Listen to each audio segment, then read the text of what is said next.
Students of Valimar School. We have Natalia, Gabby, and Gabby. Are there really two Gabbies? Okay. And then Anabia. Yes. And Benedict, who will lead us in the flag salute and read the land acknowledgement to provide highlights of their school. And please stand and face the flag for the pledge of allegiance. I pledge allegiance to the flag of the United States of America and to the republic for which it stands, one nation, under God, indivisible, with liberty and justice for all.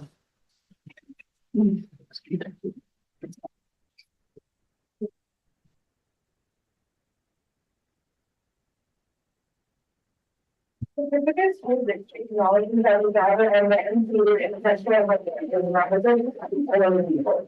As a grateful member and certain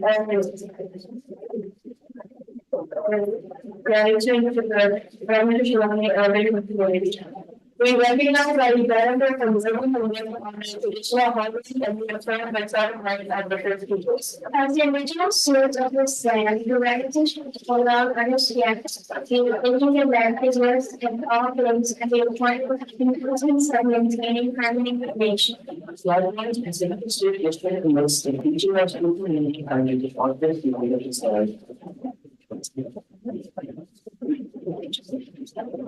Does anybody want to start with the school highlights? I'll start. Hi, my name is Gabby Monroe and I'm Valimar Student Council President. I would like to talk more about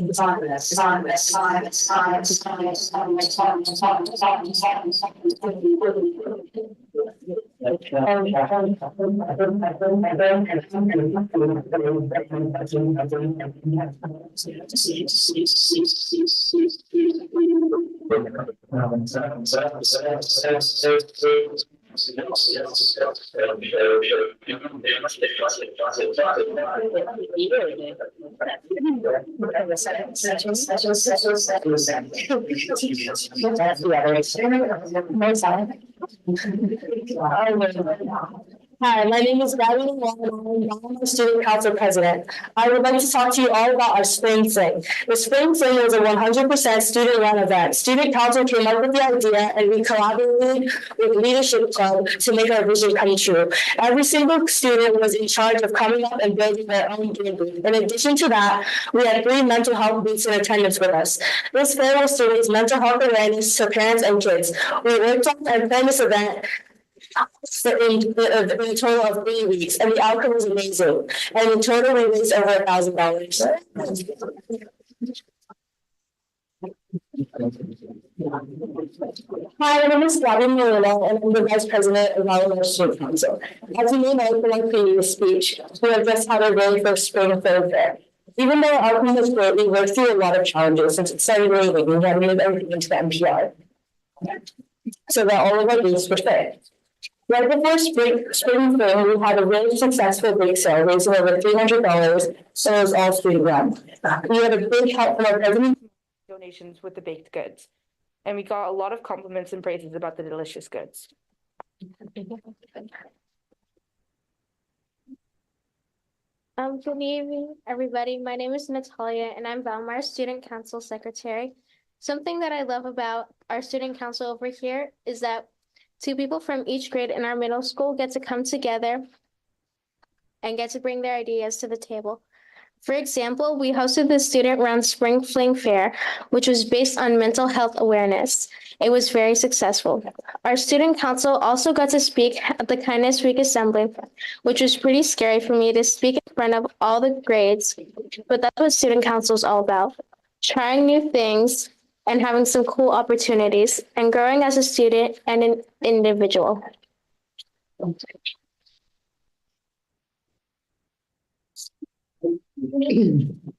Hello, hello everyone. My name is Anabia and I'm the treasurer for the student council. Today, I will be telling you why band is important. Firstly, I'll start with saying that in band, the students get to learn unique songs like Fanfare Heroica and Gentle Winds. It also benefits in memorization and listening. Lastly, thanks to band, we can learn to work together and play new instruments, furthermore leading to new friendships with other schools.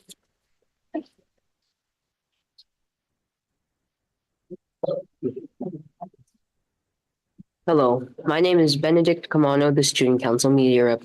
I was also one of the MCs for the Valmar Variety Show. The Valmar Variety Show was a great way to display the various talent amongst the various grades. There are so many students participating. It was a great experience to show off the various skill amongst the students.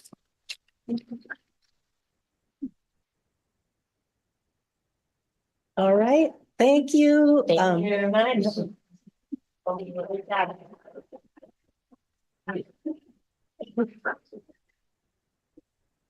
Barbara, would you take the roll call, please? Yes, trustee Vidal, Here. trustee Bertini. Here. Trustee Doggett. Here. Trustee Patel. Here. Trustee Lopez. Here. The district records the audio portion of the meetings. All recordings are kept in the superintendent's office for 30 days and are available during the time period for inspection by members of the public on district equipment without charge. In-person speakers wishing to address the board on agenda or non-agenda items, please complete a request card with your name, address, and the item number and submit it to the board president or the superintendent. You will be called to address the board and may speak up to 3 minutes. Virtual speakers wishing to address the board on agenda or non-agenda items, please submit your first and last name and agenda item you wish to speak on in the Q&A area of the webinar. Please do not submit comments or questions in the Q&A area. You will be called to address the board. Your microphone will be unmuted and you may speak for up to 3 minutes. And please note, the public is welcome to provide comment to the board. Remarks are limited to 3 minutes unless extended or limited by vote of the board. A maximum of 20 minutes, unless extended by the board, is allocated for each subject discussed.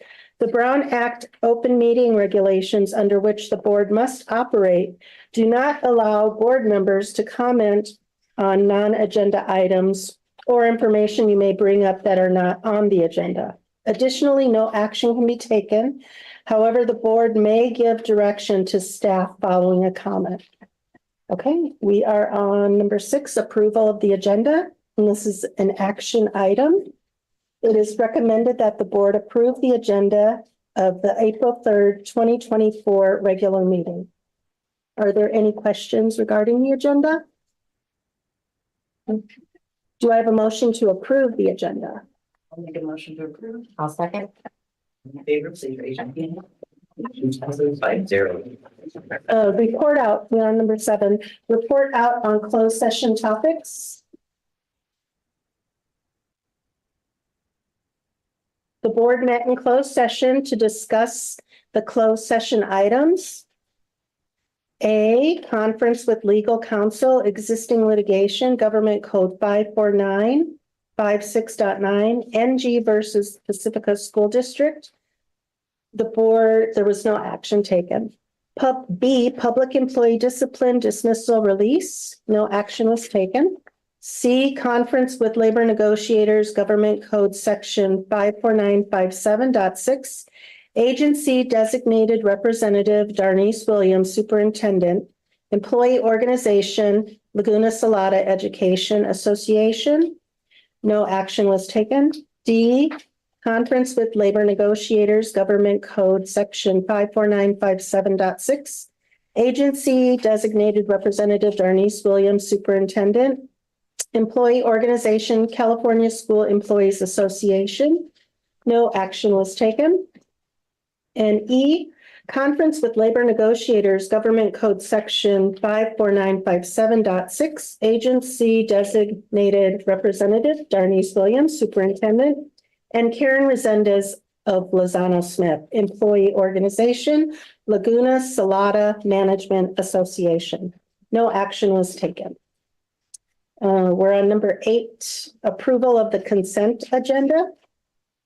All items on the consent agenda will be approved with one motion, which is not debatable, and which requires a unanimous vote for passage. If any member of the board, the superintendent, or the public so requests, any item shall be removed from this section and placed in the regular order of business following approval of the consent agenda.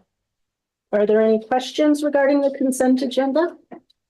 Do I have a motion to approve the consent agenda? A motion approved. I'll second. All in favor, please raise your hand. Motion passes 5-0. And then we have, we're on number 9, superintendent and board special recognitions. Good evening, everyone. Good evening. This is our favorite part. Everyone, I made it or not. Good evening to the Board of Trustees. I come before you today to acknowledge a very important person in our community and who has been a gem to Pacifica School District. You may have seen this individual earlier this year being recognized as part of the Pacifica School Volunteers. But today is our opportunity to recognize Patrick Sayers for his dedication, his long work and hours, impactful work and long hours, and dedicated years of service with the Pacifica School Volunteers and his positive impact on all the Pacifica School District schools. Personally, I can remember when I attended my first board meeting, when my contract actually was presented.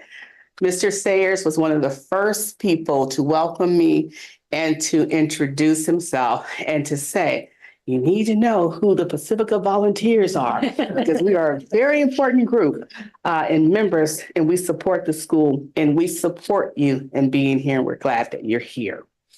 Pacifica School Volunteers began in 1997-1998 school year with 23 volunteers and has grown to more than 500 volunteers who contribute over 20,000 hours to the public schools in Pacifica. Mr. Sayers joined PSD around 8 years ago. He has always been passionate about grant writing and working in the community. When the executive director position opened up, guess what he did? He quickly went for it. Mr. Sayers enjoys working with volunteers and finds joy in helping students improve their literacy and academic skills through the volunteer program. His influence on our community is aligned with the mission of PSV, which is to inspire a love of learning, promote academic achievement, and improve students' well-being in Pacifica school districts and schools. PSD recruits, trains, and places adult and high school volunteers in literacy, math, and other school programs. The Pacifica School Volunteers has been awarded the International Reading Association Celebrate Literacy Award, the Starbucks Bay Area Grants for Giving, and the San Mateo County Children's Report Award for helping children succeed in school. That is awesome. Patrick has been an integral part of the PSP's program, including hosting Read Aloud Days. I've participated in all of them since I've been here, mentoring and evaluating the Oceana High School senior exhibitions and the Think Bridge Summer Camp and many other community events. Most importantly and most recently, Mr. Sayers was instrumental in organizing a highly successful Read Aloud Day at Valley Mar School. The event brought community members, including myself, to the school to read books to the students. The students enjoyed hearing the stories, and the volunteers enjoyed interacting with them. It's a great way to foster community engagement in schools while promoting literacy. Mr. Sayers, it is always a pleasure to encounter you. You are one who's always eager and willing to help. You are a team member. You are gracious. You are humble. You stand for children. You stand for community. Your unwavering commitment to all of us and to our community has made us better and has made this place and our students better in terms of literacy, academics, their social-emotional support, and overall well-being. As your superintendent, I can truly say, when you are around, the children are well. And so for that, as you move on to the next chapter of your life, we'd like to say kudos. We celebrate you. There'll never be another like you in our school district. But for now, our dear friend, we say thank you. Please come forward.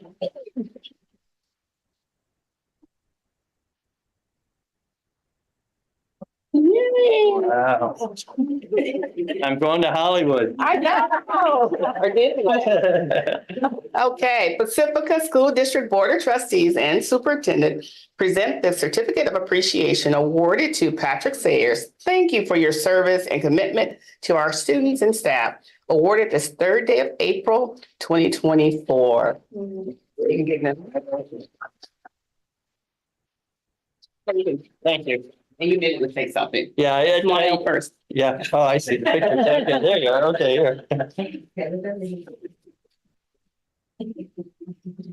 Okay.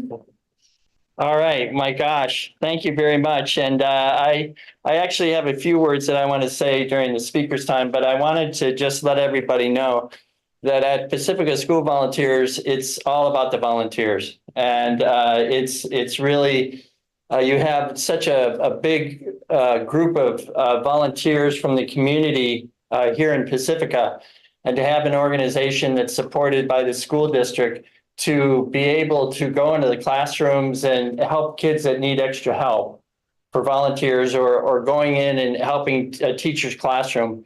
That is really a powerful mechanism to have in every community. And because of the support of the district and of our board of directors and many others, we're going to be celebrating our 30th year next year. And that's how many years that we've supported the students in Pacific school districts.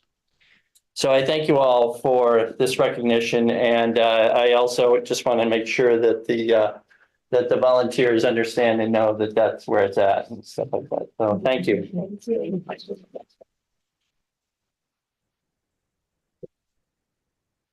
Thank you.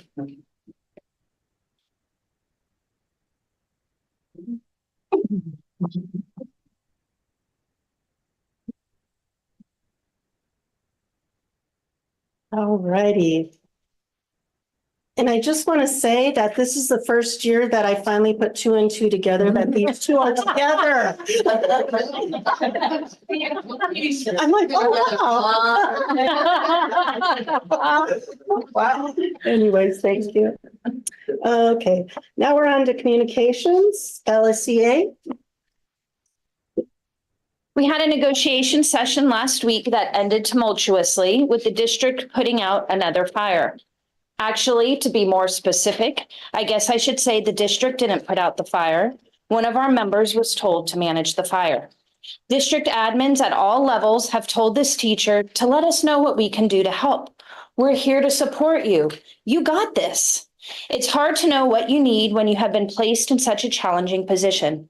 It says to me that even district admins are at a loss of how to handle this situation, so they'll just let the teacher figure it out.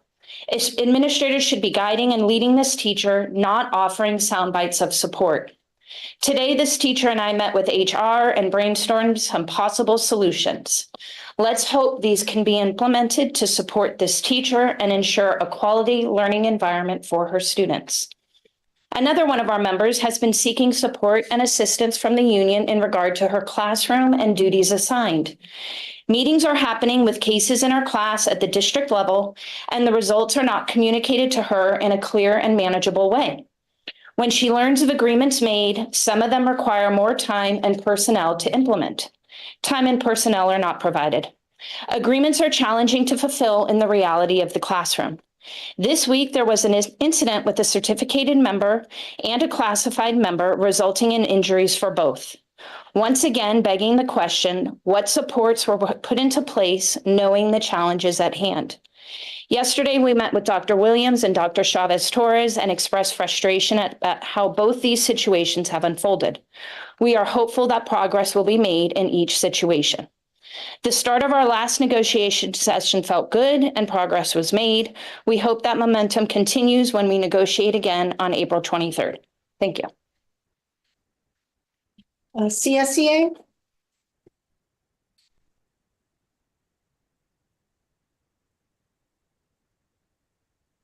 Hello, my name is Nicole Sayers, and I am the president of CSEA Chapter 128 Pacifica. Tonight, there are no new classified employees to welcome. There are 4 resignations and 1 retirement. CSEA would like to present our Above and Beyond Awards to Barbara Heppert, School Assistant at Ingrid B. Lacey, and Frances Simmons, Library Media Clerk. Ingrid B. Lacey. Yeah, sorry. Barbara has been a district employee since 2014. In that time, Barbara has consistently gone above and beyond to support Ingrid B. Lacey students, staff, and community. During her time in the district, she has served as school assistant, COVID health assistant, and has subbed as the attendance specialist and school secretary. In addition to her regular duties, which includes student supervision, Barbara has always helped gather information for the recent audit, and she takes and monitors student attendance and supports Charlene Hilo, the school secretary in the office.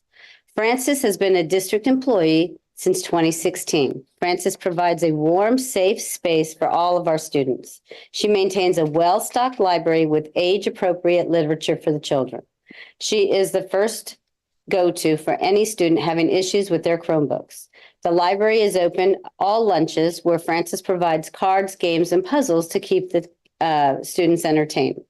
We are grateful for all of her assistance with students looking for historical fiction and biographical books for all of their language arts classes. Her door is always open to any students who need a quiet place to take a test, as well as students who need to work with a speech therapist. The Ingrid B. Lacey staff and CSEA Chapter 128 would like to thank both Barbara and Frances for their dedication to our students. CSEA Chapter 128 is proud of all of our Above and Beyond recipients. Our classified employees are dedicated, hardworking people who care about our students, our schools, and our community. CSEA will continue to shine a spotlight on the Pacifica School District's wonderful classified employees. We believe that the hard work, the dedication, and contribution of our valued classified employees should be celebrated and rewarded. Now, over the last month, CSEA and the district came to an agreement and have finished our 23-24 negotiation cycle. It took a year. I would like to thank my CSEA negotiations team, which includes Nicole Ortega, Frank T., Julie Gallagher, Janine Castaneda, Diane Shakur, and Mark Clausen. I am proud of this team for showing up, asking important questions, not settling, for always putting the members first, and for using common sense in working with the district to finalize our agreements. I would also like to thank Dr. Carla Chavez Torres, the Director of HR, and Karen Resendez of Lozano Smith Attorneys at Law for their collaboration with the end results. The entire process of reducing hours and positions was not easy. Our classified employees suffered great stress and anxiety over whether or not they would have a position for next year, and if so, what it would look like. In the end, most of our members have been able to maintain their hours by transferring into school assistant or RSP positions or both. There was only one position completely eliminated, and that was mine, the lead behaviors position. We still work to do we will still work to do and look for, we'll still do work and look forward to our 24-25 negotiation cycle to start tomorrow. We hope that the cycle does not take a year and that the district will continue to work with their labor partners. CSEA expects that the district understands that classified employees are the backbone of the school district and they deserve the fair compensation, respect, recognition, and appreciation for all the jobs they do. Now, I started the school year telling you about a class that I felt was unsafe for the students and the staff. Tonight, I want to address that just this week, 2 staff people were hurt severely enough to be out of work and placed on light duty. This happens because we did not have the resources to address the students' needs. Instead of eliminating the lead behaviors position, perhaps you should speak to the behavior department on how to better schedule training so that people don't have to attend on their weekends. And so that more people can be trained on their paid work days. And so that we can hire more people that we can and serve our students and ensure the safety of our staff. Our sunshine for 24-25 is Article 10, compensation, Article 8, hours of employment, and Article 18, layoffs and reemployment. A sunshine is usually compensation plus 2 other articles. However, I noticed that the district sunshine includes compensation plus Article 9 vacation and Article 8 hours of employment, as well as revising and removing language as necessary to reflect changes in the law and to eliminate ambiguity and antiquated language in Articles 18, layoffs and reemployment, Article 20, discipline, and Article 29, reclassification. Now that sounds more like compensation plus 5 to me. CSEA expects the district to communicate with CSEA expects the district to communicate with CSEA when they have an interest in changing any language or anything else within our collective bargaining agreement. This is the way that we build trust, and it is road to positive and interest-based bargaining. Looking forward to seeing you tomorrow, and as always, thank you for your time.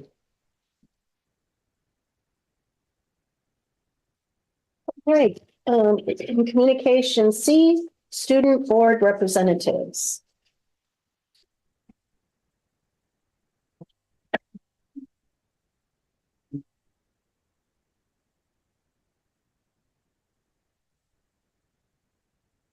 Hi, everyone. I'm Calypso Camellia. I'm one of the student board representatives for the Superintendent Student Council. And it's going to be kind of a long speech because we talked about a lot of things in the past meeting. And I'm just going to start with the main thing that we talked about, which was bullying. It seems like you guys really want to hear about that. And even though bullying happens in schools all over the world, and it's a really broad topic that can't be avoided, but we discussed ways to help to lessen bullying specifically in our district and unique events that happen here and connecting all that. We started off talking about the different types of bullying happening in the district, and this bullying isn't just from student to student that everybody thinks that is most common. It's also from student to staff and even from staff to student. And it's hard to report this type of bullying because of the messy lines that bring bullying discipline from staff to students. And they're scared to report because they're afraid that they're not going to be heard by administration, who won't do anything about it, and overall just making the situation worse in a way. Even though that they know they mean the best, it sometimes doesn't work out the way that they want it to. And that was just a short part of the entire discussion about bullying. And most of us was focused on leaning into the deeper root of the problem. There were actually a lot of surprisingly contrasting opinions from members based on solutions to this in the district. And one instance was leaning towards facing bullying with harsher consequences and like down hard discipline to almost scare them into not bullying. And some even said that bullies are a lost cause and it's a never-ending cycle of trauma. I personally don't agree to that, but they said that we shouldn't waste our time on trying to help them, especially in middle school. And the people who have been victims of bullying agreed to this because every time that they had this point of view, they mentioned that they were victims of bullying. And others were more optimistic and hopeful about this issue and the bullies because instead of more punishments, this solution focused on counseling and to especially make sure that it's private so they won't be embarrassed by it, especially if they're refusing to be counseling. But it's important to really have a relationship with the counselor and the bully, or the bully, especially when they can soon open up and then they can learn that it's just wrong to bully instead of being scared into consequences, which makes them more secretive. And it doesn't teach them that what they're doing is wrong, but instead it makes them hide in their shell more and take out anger on others, yet secretly. And isn't a lesson that they should be bringing out when they get older. So they should have a motivation of trying to be a better person. So counseling and building meaningful relationship with people is what they should focus on. And that's what most of the members agreed to. And so that was it about bullying. That was what we talked about. And then we talked about our student updates, which is mostly just events going on in our various schools. And members talked about trying to plan similar ones at their own schools and taking inspiration from each other. So it's really good to discuss that with each other to try to connect. And then, so for like a school could copy what another school is doing. And we also told members to create presentations about issues they want to address or events or projects they want to start, because it's really hard for them to share. So this helps them organize their thoughts in order to share that, because they seem a little shy or they don't want to participate in talking. So this can help them get their ideas out. And examples of this were fundraisers, events to raise awareness of issues such as bullying, science fairs, and community garden projects. And another thing is to make the students organize it. This can be helpful with separate school student councils, which can then report back to the district council, and not just like school events that are in one specific school, but district-wide events. And that's the overview of what we talked about. Thank you.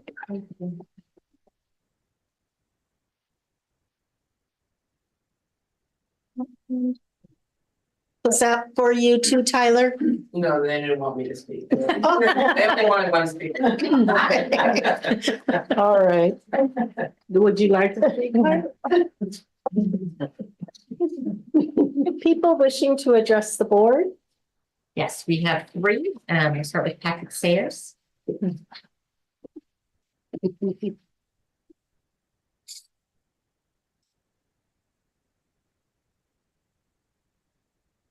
I originally was going to make a couple of announcements just having to deal with Pacifica School volunteers. But now that I've received this award, I just really appreciate it and wanted to recognize a couple of people. But before I do that, I just wanted to let you know that we have a opening for our volunteer coordinators position, and that's posted on our website at pacificaschoolvolunteers.org. And the application and the job description are up there. And we're looking to hire as soon as possible. The other thing is that ThinkBridge Camp, the summer camp that we have, is open, and we are taking enrollments. And you can go on the thinkbridgecamp.org site to get more information about the camp and also to sign up. So I just kind of wanted to put that out in the community. This award is really nice that I received. I really thank you all. And I wanted to thank Principal Laura Vuskovic for initiating this and following us through our last read aloud day, because it was a great success. And the Pacifica School volunteers have always received great support from the Pacifica School District Board of Directors, but also the administrative staff has been very helpful to Pacifica School volunteers also. And so I just wanted to thank you all and recognize all the work that's done by everybody. We have a very good active board and board of directors, and the president of our board is here tonight, Michelle Stevenson, and I appreciate her coming here tonight. And I just also wanted to do a heads up thank you to our volunteer coordinator, Minu, who is hopefully watching, but I wanted to thank her for all the good work that she's done for Pacifica School volunteers. So it's been a great night. I appreciate that, and thank you for your time.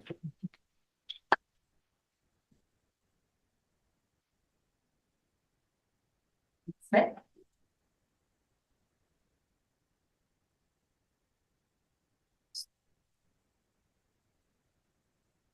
evening, board. Hi, I'm Julie Smith. I am the branch manager for the Pacifica San Mateo County Libraries, both the Sharp Park and the Sanchez branches. I'm here to let you know that the San Mateo County Libraries are engaging in a strategic planning process in order to better understand everyone in our community. We're hoping to survey community members who are not familiar with the library, and we would love to partner with you to encourage the school community to be heard in this process. We have 3 versions of the survey. The first type is an in-person survey. It's kind of long, but it's here. During which we'd like to focus on and gather input from folks who don't regularly use the library. The second type is a digital survey that we would share with the wider school community. And finally, we have an in-library survey available for those who visit us regularly. This is an opportunity to help share what the library should be in the future, and we would be so grateful to hear directly from those in our communities about what they most need to better inform our future direction. The survey is available in English, Spanish, and Chinese, and will take about 15 minutes to complete. So if you see us out and about with our surveys and our little clipboards, or see us at an event with our flyers, or receive an email from the San Mateo County Libraries, please take some time to share your thoughts with us. Thank you. Our next speaker is on the not.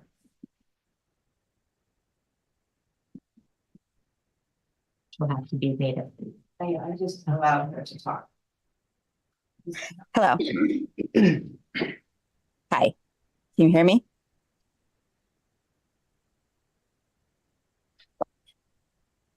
Can you hear me?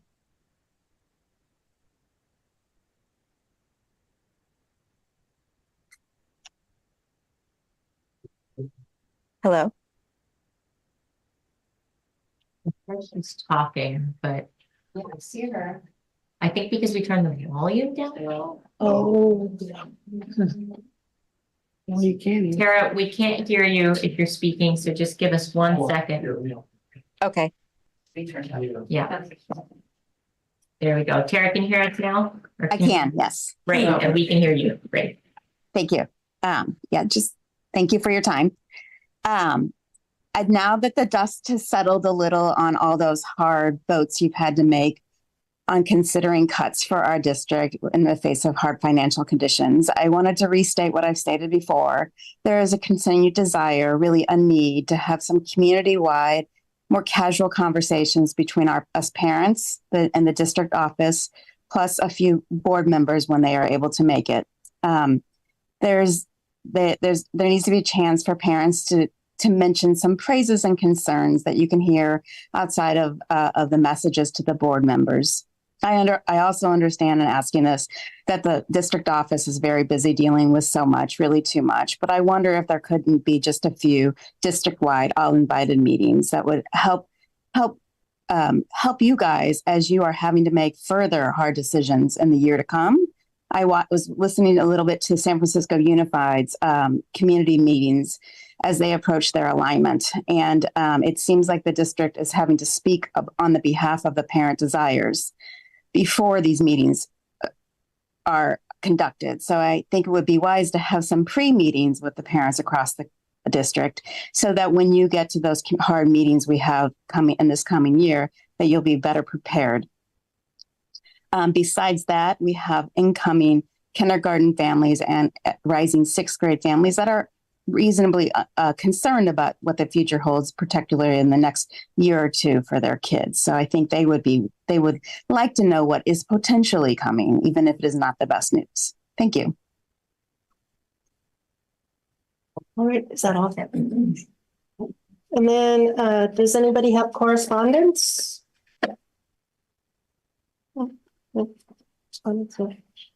Board and superintendent communications. Do you want to start at that end? Sure. I attended the Special Education Advisory Committee. That's going really well, I think. There's a lot of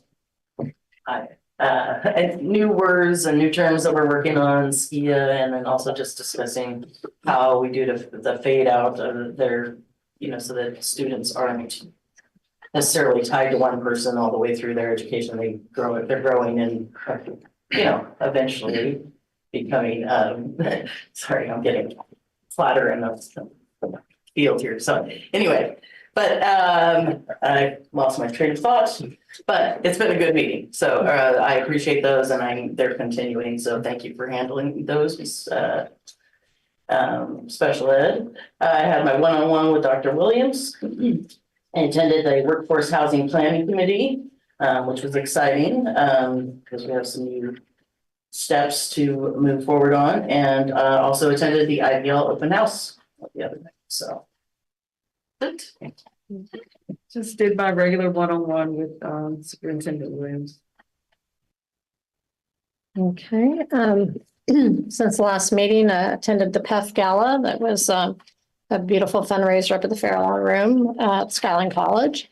Also attended the workforce housing meeting that we're getting real ready to go there. And the one-on-one with Dr. Williams, and then also the music department monthly meeting. Likewise, the gala, as well as my one-on-one with the superintendent.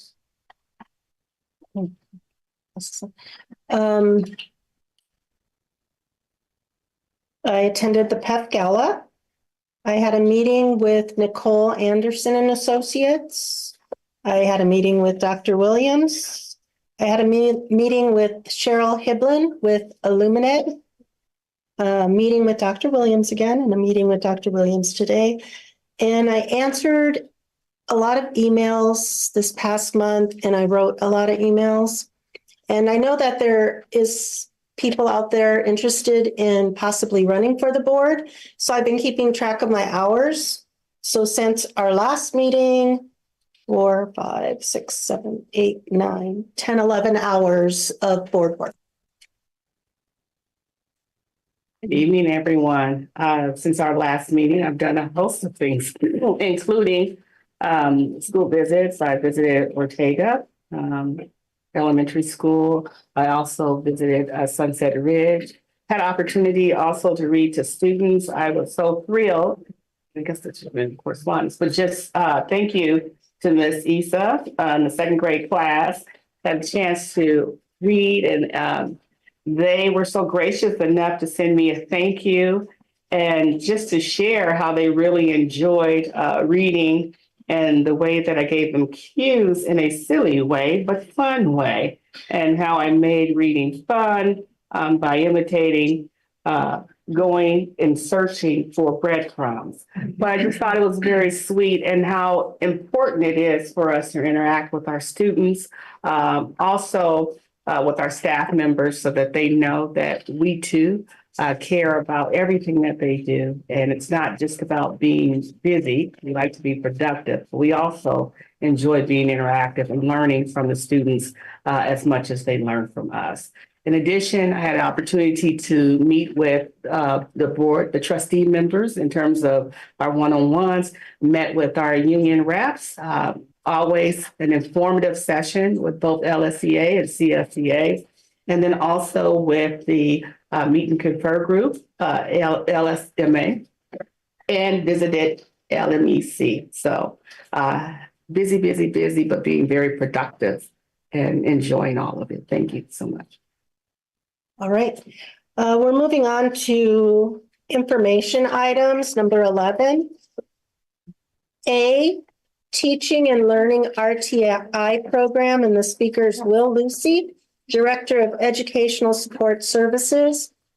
Christine Donnelly, RTI teacher at Cabrillo and Bellemare, and Kate Snyder, RTI teacher at Sunset Ridge. Okay.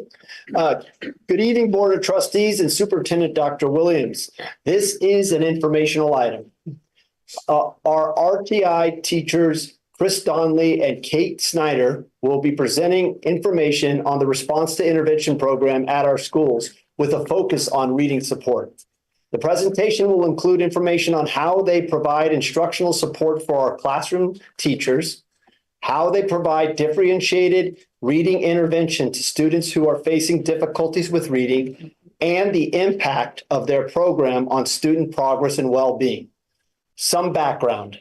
The Response to Intervention program at each of our schools is funded through site supplemental funds that are intended to prioritize our unduplicated student population. Those would be the English learners, socioeconomically disadvantaged, foster youth, and homeless. Each site this year was able to fund a half-time RTI teaching position and determine what subject areas they would focus on based on their data analysis. Schools focused on English language arts and/or math. As with all presentations, we start off with ACE. Can you go to the next slide there, Stan? Sorry. That's okay. That's okay. Well, imagine ACE is up there. Our guidepost for this presentation is academics. Okay. There we go. Hi, my name is Kate Snyder. I'm the RTI teacher at Sunset Ridge. I'm going to share a little bit about the purpose of our RTI program. So response to intervention, or RTI, and the multi-tiered systems of support, MTSS, they're proactive frameworks aimed at identifying and supporting students who may be struggling academically. The core idea is to provide targeted teaching and closely monitor progress to prevent students from falling significantly behind. Through RTI, we implement a tiered system of support, ensuring that our interventions are matched to student needs and adjusted as necessary. To the next one, please. Thank you. Our RTI program is methodically designed, starting with the selection of students based on various criteria, including SIPS placement assessments, iReady reading levels, fluency data, as well as teacher recommendations. In this program, we focus on students in grades K through 5. We know that early intervention is crucial for building strong literacy skills. With dedicated instructional time, we ensure that each selected student receives personalized attention through small group sessions led by experienced teachers with a combined 72 years of teaching experience.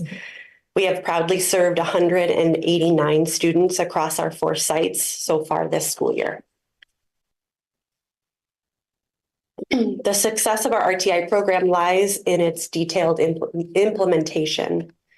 We utilize carefully selected curricula, such as the SIPS curriculum, which I'll speak to a little bit more in just a moment, as well as iReady tools for supporting comprehension. We'll talk about that as well, and leveled books. Regular assessment allows us to track progress and adjust our interventions accordingly. Instruction is individualized to cater to diverse student needs, supporting academic growth and proficiency in reading skills. Students benefit from collaborative learning environments, improving skill development through small groups. I can talk a little bit about our SIPS instruction. It plays a pivotal role in our RTI program, focusing on systematic teaching of phonological awareness, phonics, and sight word recognition. This structured literacy program aligns with the science of reading, emphasizing evidence-based practices to develop foundational reading skills. By providing sequential and explicit lessons, SIPS ensures that students acquire the necessary skills for proficient reading.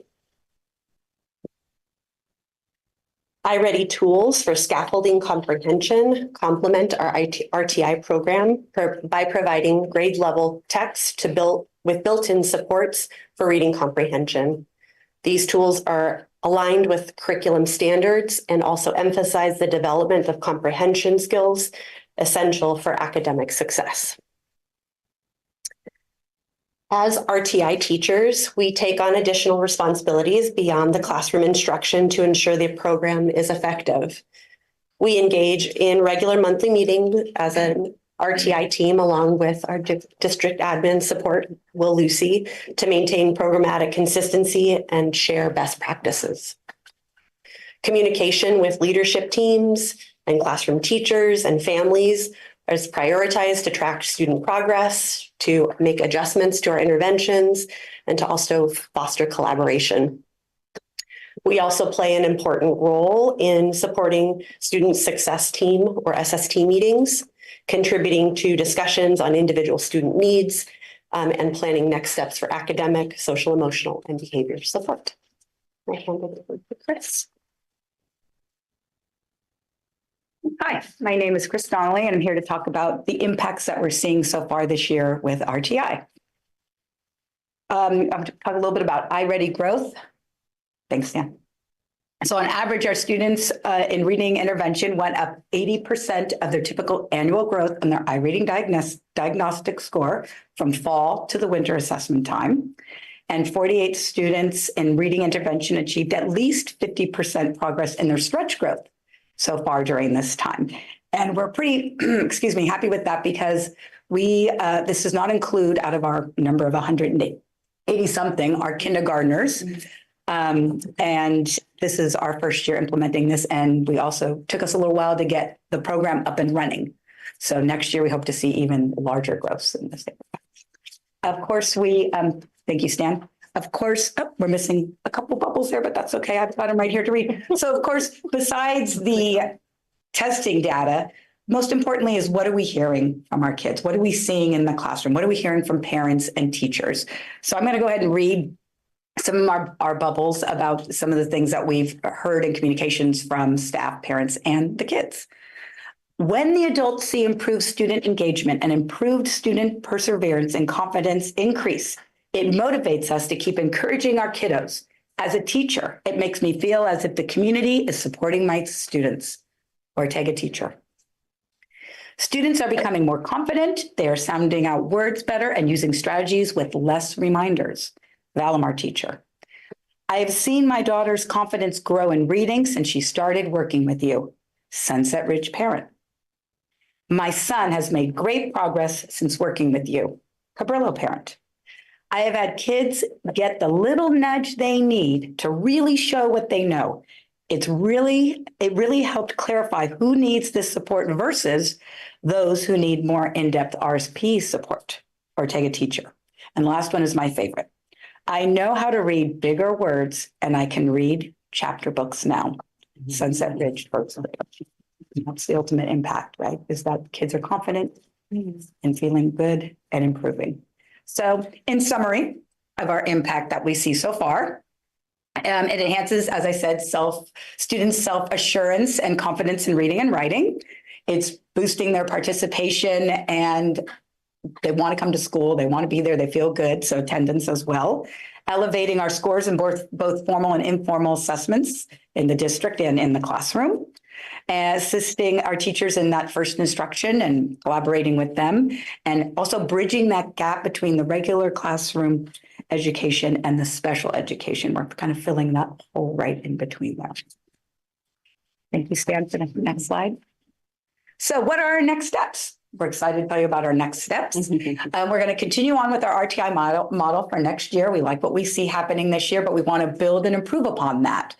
We want to be more robust and modify, and we want to be more robust in that we want to add other component to it, such as getting up and running first thing at the beginning of the year, now that we have the SIPS program in place, identifying kids more quickly, getting those interventions going. We want to collaborate more with the teachers and do a little more push in as well as pull out so we can do that small group reading structures in the classroom and support a larger, hopefully, number of students.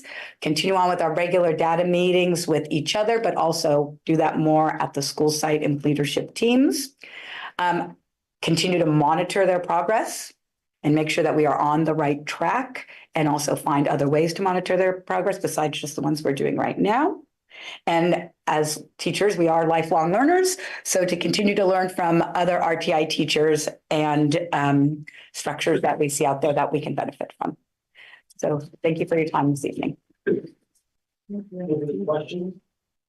Yes. So first of all, this is fantastic. It was great to get this update. I didn't know that you guys were reaching this many students. So, I know you plan to grow, but this is a really great start. So thank you for what you've done and what you've pulled together this year. I have just a quick question on how the interventions and how the small groupings are done. Are they done during the school day in a pullout model? Yes. And if so, when do students get pulled out typically? It may vary by site. I can speak to Sunset Ridge in particular, but we are arranging, my lessons are about 30 minutes each time I meet with a small group of about 5 or 6 students. They are as much as possible mixed grade level if necessary, but we try to, and mixed classroom. So it's arranged around specials as much as possible.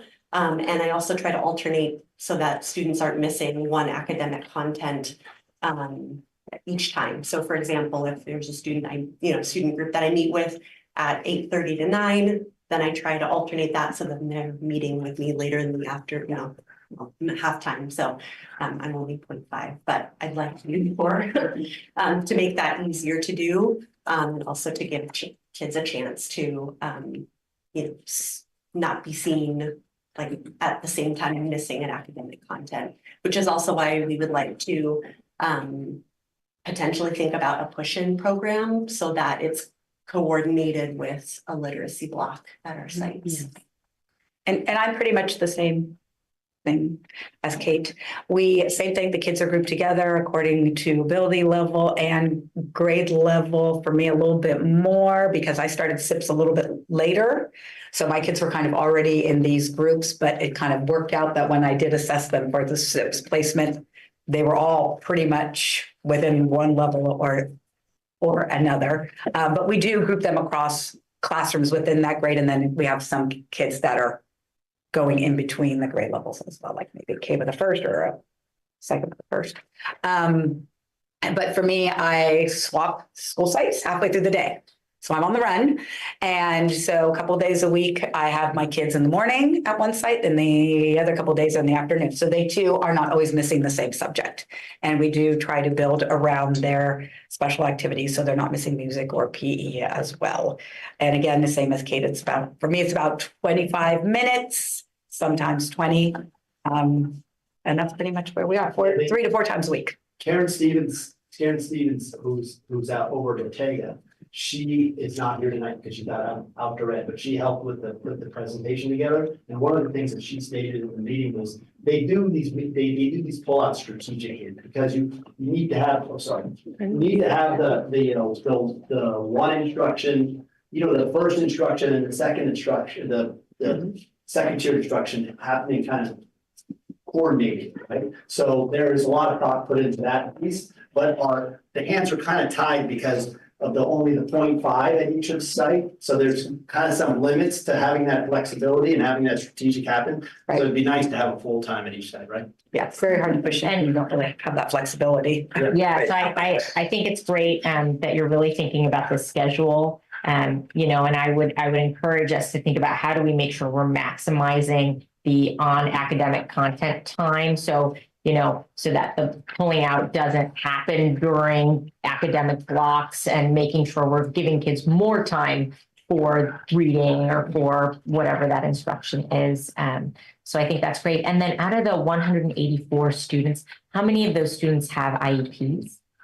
None. Okay. Once they qualify for resource, they are no longer. Yeah. So according to that MTFS, that multi-tiered system of support, that model, we're in the middle. So once they receive and qualify for an academic IEP, they wouldn't be seen by us. And so they would be exited from our program should, for example, in an SST meeting, it be determined that they would qualify for an IEP, then they wouldn't be seen by us. Because then they're at tier 3. They're at tier 3 intervention at that point. Yeah, I think depending on what's listed in their IEP. And so I would love to get some more details because I know some of the practices that were identified from the special education best practices thing is around inclusion, especially around intervention blocks. And so I'd love to think about how we might also have students in special education and general education receiving intervention together, because I think there are opportunities for more inclusion during intervention. Again, with more, there would be more flexibility. But ideally, the way the multi-tier systems of support in an academic area would happen is that, again, they're getting that first instruction, right, in that first tier, and they're getting the second tier, not or, and they're getting the second tier, and they're getting the third tier, right? So those would happen in concert with each other. So like you're saying that, you know, why pull a student out from their reading time in their first instruction to do their second instruction? That doesn't seem like you want them to be doing the first instruction and having those interventions within the first instruction and the second instruction happening. So you're trying to have them. But again, sometimes, I mean, not sometimes, but flexibility of scheduling is difficult. Totally. And with students with IEPs, all I mean is I think inclusionary practices, they would benefit a lot from being with their general education peers in an intervention block in a small group to learn, so that they're getting effectively, if we call first instruction in the classroom with the general teacher, second instruction yourselves, and then third instruction, their IEP services, that they actually get 3 levels of service. Yeah. I just want to say thank you for your presentation. And one of my children actually went through the RTI program like 15 years ago. So I did see the benefits of that. I'm just wondering if you can come back at the end of the year with like a total of how many children you helped and what their results were. Is that possible? Sure. Yes, we can share some updated ready reading data once those tests are administered. Yeah, we should have that in later in May. They sent me all of their like individual by student name progress reports of how they are doing over time. It's impressive how they're monitoring and they're keeping track of. And if a student exits out, or if a student is not needing it, and another student, because there's always students that can fill it. There's more need than there is supply. So I've been impressed with all 3 of theirs of the amount of individualized data they have and how they're monitoring all along. So, but 20-minute or 10-minute presentations are all. All right. Does anybody have any more questions or comments? The only thing I want to say is it's good to hear phonics being finally used back in the district. There's a doldrums there. So, thank you. All right. Thank you. Thanks. So we are moving on to B, presentation on parcel tax process. And the speaker is Joy Kummer of Team Civics.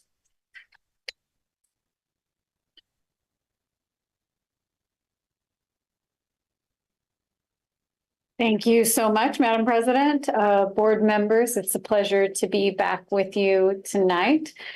Superintendent Joy Kummer with Team Civics. I spoke with you back when we were looking at a potential bond measure, and throughout that process, happy to report that we were very successful on that. And we had some great leadership who helped out with that, some, really exceptional parents who stepped up and really did a lot of work. So very happy about that. I know the district is also looking at options for potential parcel taxes, and I wanted to come tonight and talk a little bit about the differences and what it would take to move forward with a potential parcel tax. So, the presentation is up. Next slide, please.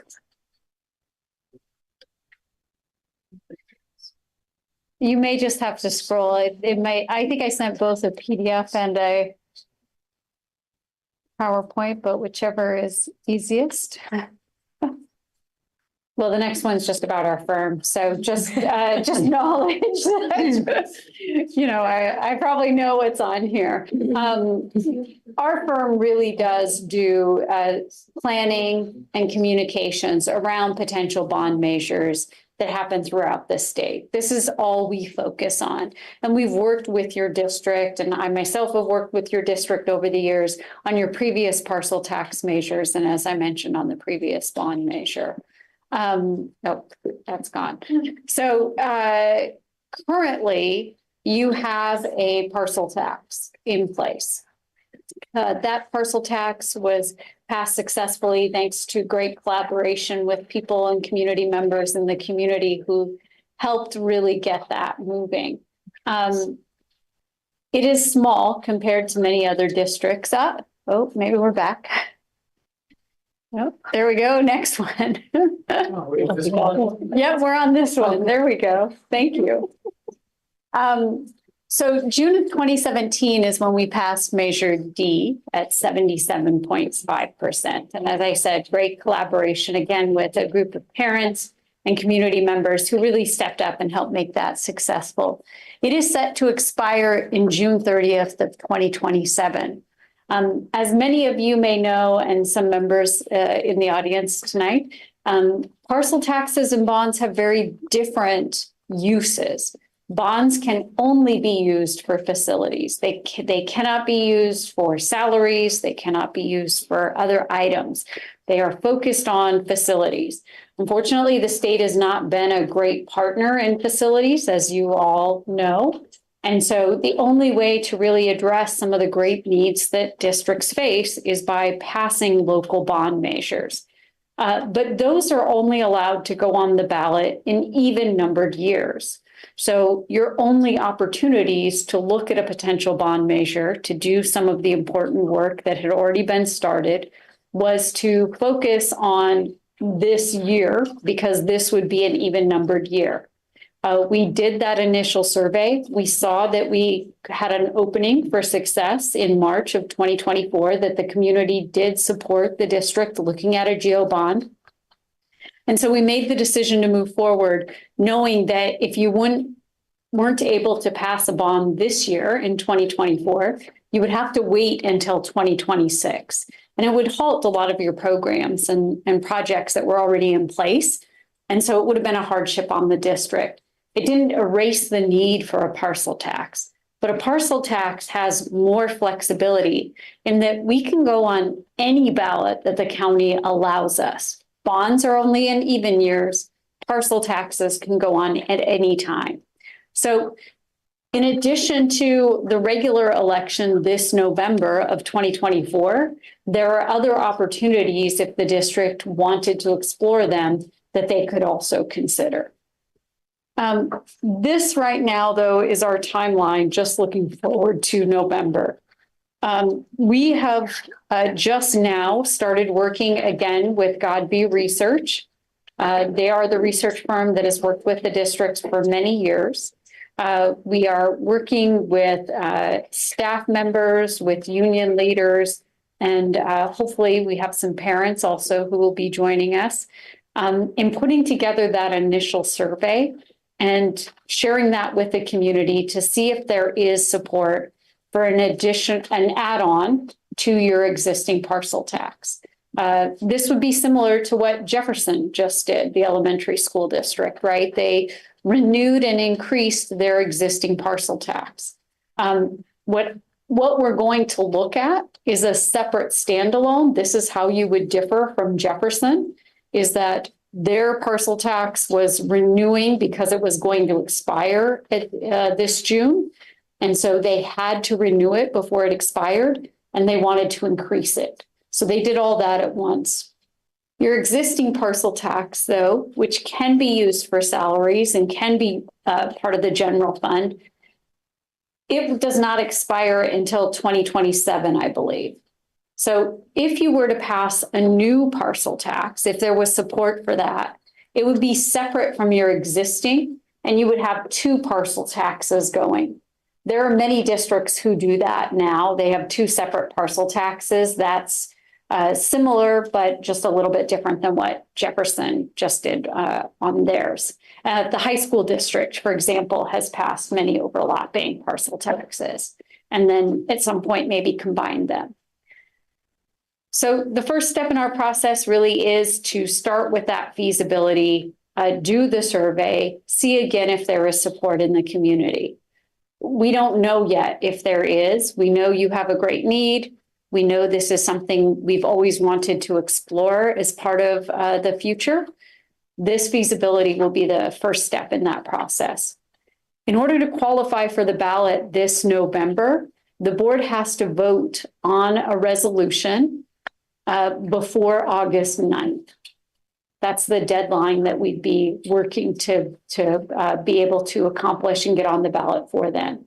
So if we see feasibility, once the survey's in the field, we'll come back, myself and Brian Godby, likely via Zoom, to present those survey results, let you know if we see if there is an opportunity to move forward with a parcel tax. And then we'd likely schedule one of your meetings in June to move forward with a potential resolution to place that on the November ballot. If for some reason we see it's not feasible at this time, again, you do have other opportunities next year. And in fact, many opportunities before your existing parcel tax passes. But next March, for example, you could go right back on the ballot and look again. So part of our initial process here is really seeing, is this something that the community can support, knowing the situation at the district? And if so, can we move forward for this November? So we'll be working in close contact with the superintendent and the rest of the committee. I'm happy to answer any questions you might have. Oh, we got this back. The campaign committee would not happen until after the district voted to put something on the ballot. So, that is our fourth and final step, is again, finding people to run an independent campaign committee. One of the main things that is very different about bonds and parcel taxes is the passage threshold. Bonds require 55% to pass. Our bond just passed at about 62.5, so well above the passage rate. Parcel taxes, though, need 2/3, 66.7. It's a much higher threshold. It really means that we would need many parents, teachers and staff and community members to be involved in order for a parcel tax to be successful. It's just a really hard thing to pass if you don't have that outside support. So that's one of the things we'll be talking about as we move through this process is, do we have people who can help with an independent campaign committee in order to help it be successful once it's on the ballot?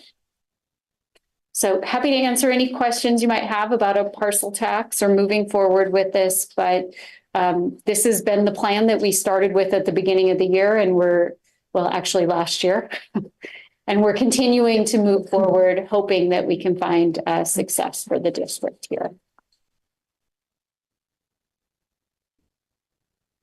Does anybody have any questions?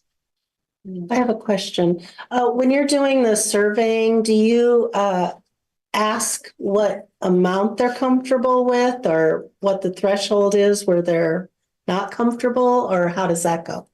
It's really hard to get a good read. We've done an assessment looking at where the district is now and how much the existing parcel tax brings in and what we think would be feasible in the current economic, climate. And so based on what the need is and where we think people would be comfortable, that's the amount that we're testing. And then we do have a fallback option at the end of the survey.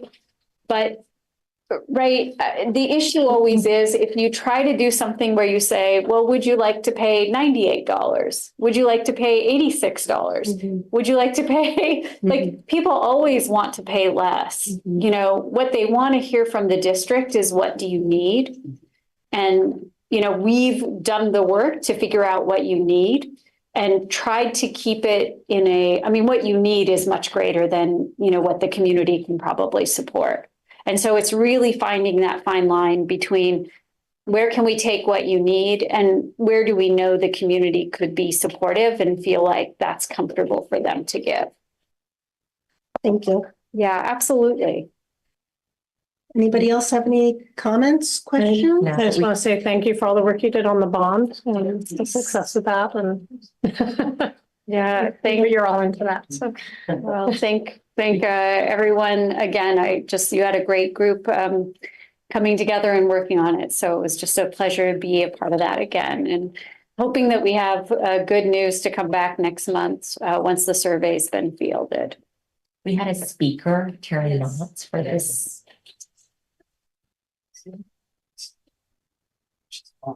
I think I was. She spoke earlier. She put down two. She's there. I don't see her. I don't see her. She's not there. Present. She's not in the. Okay. She's not attending. She's not present for sure. Right. Okay, She's not here. so moving on. Thank you so much. Thank you. All right, so we are on number C, Expanded Learning Opportunities Program Summer 2024, Speaker Tom Stafford. And he will share Expanded Learning Opportunities Program, which is ELOP, for the something. Yes. So, well, thank you for having me tonight, and I appreciate the time to speak with you and update you on our expanded learning programs. So this presentation is going to be about what's coming up this summer. So we're going to talk about our summer program and outline next steps as we move forward. We were able to have an after-school program available at every school this year. It varied, but we were able to work with two really great groups. And so I want to thank them first. First, I'd like to thank Mandy Lip and Oliver Casada at the Boys and Girls Club, because they came on board with me and really talked through how could we make this work district-wide, as well as Gary Ferguson and Kyra Rebellino at the Spindrift School of the Arts. And between those two organizations, this year, we were able to offer after-school programs to all of our students who are considered unduplicated in our district. Now, those programs are limited by slots simply because of the limitation on the amount of funds that we receive from the state for this program. However, we think that we've been able to address just about any family who's come to us or we've been reached out to that needed the program. So as we go through, so the expanded learning program is before and after school, summer, and intersession days. Boys and Girls Club implemented intersession days this year, so our summer program does look a bit shorter this year because Boys and Girls Club is going to be part of that program, as well as the Spindrift School of the Arts. So moving on. We serve students from TK to Rising Six is what we say for summer, because we're looking at the new year. So our sixth graders sort of graduate out of this program. The ELOP money does not fund seventh and eighth grade. And we all wish it did, but it doesn't go to them. So we provide access to all unduplicated students, TK through 6. It is audited yearly. I can attest to that this year, definitely. My first year of being audited ever. So that's exciting. We have to serve this population of students for 30 non-school days. And in those days, we built in some of those days in the school year during our intersession, during Thanksgiving break, Christmas break, and I think there are also some during spring break that are happening. Every student is eligible to participate in the program, but we do not charge students who are homeless, foster youth, or eligible for free and reduced lunch. We are offering ELOP hopefully again this fall as I work with them in the last part of my tenure with the district after they get my 29 fifth graders on their way. We're going to try and set up something so that when we walk into the fall, you will have a program that is at least set in place for the fall as well. So moving on, our summer program. So this summer, we are going to offer our summer Boys and Girls Club summer program at Valamar School. We have 150 slots. Now, I based these numbers on how we did last summer when we had Edmo doing their summer program. None of their programs went over 155 kids. Most of them were under 150. So that's why we based this on 150 slots, which also allowed us to be a little more fiscally responsible with the funds that we receive. So I was glad that we were able to talk about this. We'll have a 10-to-1 ratio with our TK classes, and our first through sixth graders will have a 20-to-1 ratio with their camp counselors. Also, the dates for that are Friday, June 21st, and then Monday through Friday, the 24th through the 28th. There is no camp being held during the week of July 4th. We also noticed this past summer that attendance dropped during that week anyway. So this is also a time for Boys and Girls Club. They use that week for their professional development time for their workers. So then they come back the following week, the 8th through the 12th, and that is that camp. It is 11 days because the additional days have been built into the school year now. It'll be from 8 to 5 p.m. It'll include a grab and go breakfast, lunch, and a PM snack. Boys and Girls Club, just like Edna last year, are asking that when I have parents sign up, they understand that they're signing up for the full camp because it is very difficult. I can come this day and this day and this day when we have kids on a wait list who want to come for the full time. So we want to make sure that we can serve everyone. The second program that's going to be happening will be through Spindrift School of the Arts. Now, the actual program time is from 9 to noon, but they can drop off at 8:30 in the morning. And I did get this confirmation from Spindrift this week that they will offer childcare after their camp is over until up to 6 p.m. And that'll be part of the cost that we are contracting with them. So that's a very nice thing. So both camps that are being offered, now this one only has 10 slots and it's for ages 4 through 7 because it's very specific. It's an arts program that's going to have a musical with the kids. So it's going to be it's a smaller group, and also Spindrift is running a larger camp over there as well.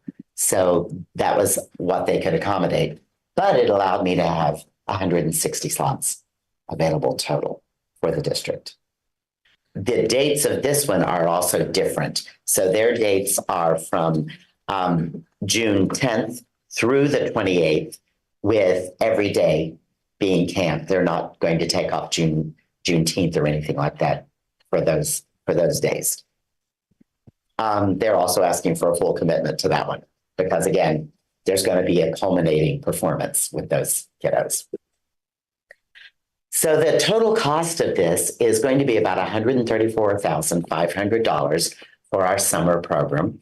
And that includes the Boys and Girls Club, what they've proposed, Spindrift, what they've proposed, which is $6,500. I've budgeted $12,000 for meals. We did not spend that much last year, but I do know that food costs have gone up. So when I spoke with Lori Miller, our food services director, about that, I said, am I safe here? So that's an estimate. And $6,000 for things like additional custodial service at the schools that have to happen every evening because we're going to have those rooms cleaned daily to be ready for the next day's camp and things like that. And now what's going to happen next is at 8 o'clock tonight, I have an email through Parent Square going out to all eligible families in the district with a Google form. And this year I'm trying to make it sort of one-stop shopping. So I'm going to be sharing that Google form. I asked both Boys and Girls Club and Spindrift School of the Arts, what do you need in this form? We shared it. We put it all together up for the information that they need to enroll those kids. And so all of it's right there. If families sign up there, the next thing that happens is that organization just reaches out to them and says, you're in, we've got you on the list. We might need a couple more things, but nothing. Where last year we had 2 different processes for registering. It became confusing. I ended up calling over 500 families just to see, did you get this? Did you get that? This way I'll know, because they'll be answering the form, and that'll be helpful in our outreach to the families as well. Are there any questions? Yes. I don't have a question, but I just want to thank you, because from 2 years ago, having no summer program at all and supporting the after school programs to having all of this now for the students, I really appreciate all your hard work. So. Thank you. Well, I want to shout out to those organizations because as many of you know, I am up at Sunset Ridge and I have my 5th grade. So I told them at the beginning of the year, please hound me throughout the year. Come to me, tell me what you need, tell me if anything's going on, because I want to make sure that we keep this moving forward for the kiddos. And so they did. And that's why in building that relationship with them, I also saw this is the group we should have doing our summer program, because they know our kids. They're here in our community. And it's great to work with these community partners. Does anybody have any other questions? Just thank you. So it's 150 total kids. 160. 160 total if you include with the 10 that'll be okay, at got Spindrift. Got it, for $134,000. Yeah. And it's a 9-hour day. It's a 9-hour day. And is any of that being funded by federal or state? This is all our ELOP funding Okay, so that we are funded. required Got to it. use for this. Anybody else? I can say something on that first. Thank you, Tom, for doing all this, and he's doing it while he's 29 kids at the thing. So he's doing all this for while he's teaching, full-time teacher. And so, I mean, I like to say I've been helping, but I think you've been. Oh, I've made plenty of phone calls. Yeah. Yes, I have.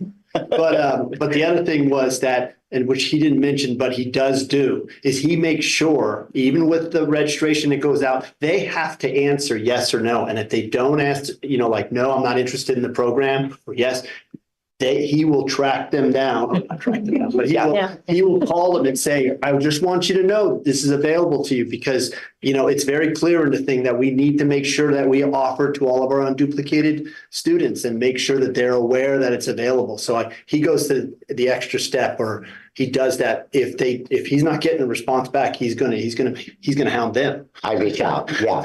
and that's part of the rules. So, and I'm a rule follower. So that's sort of how it works in my world. So yeah, we'll reach out to all those families who do not respond to because I'm asking for a yes or a no in the form.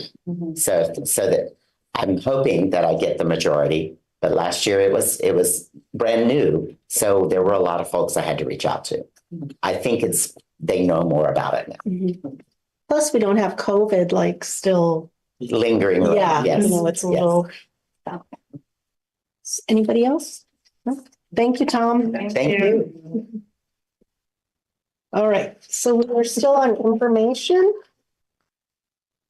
D, first reading instruction, board policy updates, October 2023. Speaker Will Lucy. Yes, so what you have in front of you is this is the first reading of it, and I'm not going to go through the details of it. It was part of the attachments. And if you were able to read through those, you can see that. But I will just kind of briefly go over the policies that are in front of you, or that are All of them were, we took the CSBA sample and then we did some, it was with revisions. We did some revisions with it. The policy 6143 courses of study. This is a policy update. We have an existing policy for this. It's a policy update to expand the characteristics of for which the district may not, on the basis of students' actual or perceived characteristics, provide any course separately or require to refuse participation by any student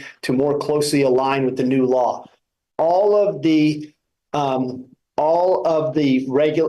board policies and regulations are in reference to these two new laws, AB 1078. Actually, I'm sorry, one law, AB 1078, and they're all about, for instance, this particular policy is about how naming of, instead of formally referring to gender as men and women, it's now including people of all genders. That's the phrase using Latino Americans versus formerly Mexican Americans. LGBTQ plus Americans, formerly lesbian, gay, bisexual, and transgender Americans, and members of other ethnic and cultural, religious, and socioeconomically status groups. So it's more of looking at that language of that language being in there, updated language, but also being that the courses of study are contributing to this idea of reflecting the requirements of districts that offer of required instruction within social studies. So making sure that those particular languages and those representations are in our materials, and they're not being not used or not allowed to be used. So during the selection process that they're being considered. The other, and that's a board policy and administrative regulation, and then there's a board policy 6161.1. That's a board policy, administrative regulation, and exhibit, and that one pertains again to AB 1078, the new law, and it's the guidance regarding the review of instructional materials that represent diverse perspectives and are culturally relevant, that their right to an accurate and inclusive curriculum, and that they require for the governing board or to be submitted as that any resolution reflecting insufficient textbooks or other instructional materials, that resolution is submitted to the superintendent of the county, and fourth, when an unlawful discrimination of the board to refuse to improve the use or prohibit the use of any textbooks or instructional materials or supplemental materials and other curriculum for classroom instruction or any book or resources in a library. So again, it's really regulating that ability for you to not be able to discriminate or to actually not approve books that or prohibit books that are not in line with this new law. So that is again for 6161.1, but also that pertains to supplementary instructional material, which is board policy 6161.11, and also the library media center policy, which is 6163.1. But there is an additional piece to the library media centers where the policy updates in regards to the criteria for evaluation of the conditions and use of school libraries to add the quality of collections at a school library include types of materials, and those would be fiction, nonfiction, newspaper, magazines, the library materials that are in alignment with curriculum and provisions of a broad spectrum of knowledge and viewpoints. And two, that principals, teachers, library personnel have the knowledge of the process to follow when library materials is challenged. So again, you know, you probably have heard stuff that's happening in Florida and stuff like that. So this law is to be able to protect and regulate those type of actions. So do you have any questions? I know that was a lot, but these are important because these are really kind of in front of the news these days, right? So. Any questions or comments? Okay. Thank you, Will. All right, and we are moving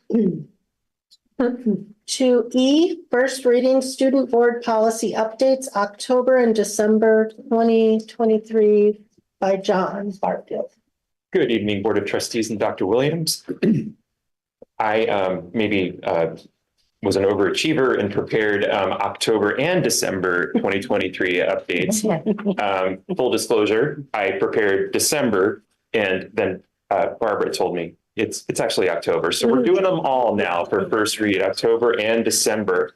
The first is Board Policy 5116.2, involuntary student transfers. The essence of this board policy, it provides specifics about involuntary transfers. Essentially, this is administrative transfers that our office would do. It has specifics about how the in-district program is selected, and it has safeguards so there's not a discrimination piece in how the new location for the student is selected on involuntary transfers. It also talks about students who have been convicted of crimes. That really doesn't apply to us, but that's also a part of this policy. The next is a very important board policy on bullying, 5131.2. This is updated to reflect the new law, AB 1078. It's actually one of the laws Will was referring to. First of all, it requires that the district's policy for bullying has a statement that the policy applies to all acts of the governing board and the superintendent in enacting policies and procedures that govern the district. It also calls for a reflection of a CSBA policy brief on school safety, bullying, and cyberbullying. This encourages district families to model respectful behavior in regards to kind of online behavior. So I thought that was a pretty neat suggested board policy. And the administrative regulation for that board policy is also suggested by CSBA. This further expands the definition of cyberbullying. It also calls for additional measures and suggests a strategic plan that the district would have to address bullying. It also goes into more depth about cyberbullying. And interestingly, it calls specifically for a response of a restorative practice or restorative justice for students that have engaged in cyberbullying. So it specifically calls out a restorative practice as a disciplinary measure there. There's another administrative regulation, 5141.21, about administering medication and monitoring health. One part of this says that districts who put in a diligent effort to hire a credentialed school nurse can go ahead and hire an LVN if they cannot find a registered school nurse. So that was pertinent in that one. It also talks about procedures for training for EpiPen injectors, talks about the naloxone, the opioid overdose, talks about those procedures, which you know that we are a part of that program. And also talks about more pieces about anti-seizure medication, kind of rules and regulations as far as medication administration. So we'll make sure that, we always are making sure that people are trained on medication administration, and if these board policies are approved, would continue to follow these. 5145.3 is a non-discrimination and harassment policy. This, like the bullying one, includes a statement that this policy would apply to all acts of the governing board and the superintendent. It clarifies when it is unlawful discrimination for the board to refuse to approve the use or prohibit the use of any textbook, instructional material, or supplemental instructional material, similar to what Will was talking about. It also talks about that allegations of unlawful discrimination in district programs and activities would be investigated, resolved in accordance with our uniform complaint procedures. Last, it has it reflects guidance from the U.S. Department of Education Office for Civil Rights. It talks about that the district may not separate students based on their race as a part of curriculum, courses, programs, et cetera. That's the main gist of that policy. So I'm happy to answer any questions about these. This is the first read. We would bring back this at the next board meeting. Does anybody have any questions? I just think they're very important policies. Just add one question where the cyberbullying is asking for restorative practice. Like who's in charge of that? Is that on the site administrators or? Yeah, that would be, we would work with our site administrators on that, but they all employ a restorative approach anyway. So this just specifically calls it out as, being something that would be valuable in this type of situation. So yeah, it would be the site administrator implementing that. Yeah, these are all great. Anybody else have a question? No. Thank you. Thank you, John.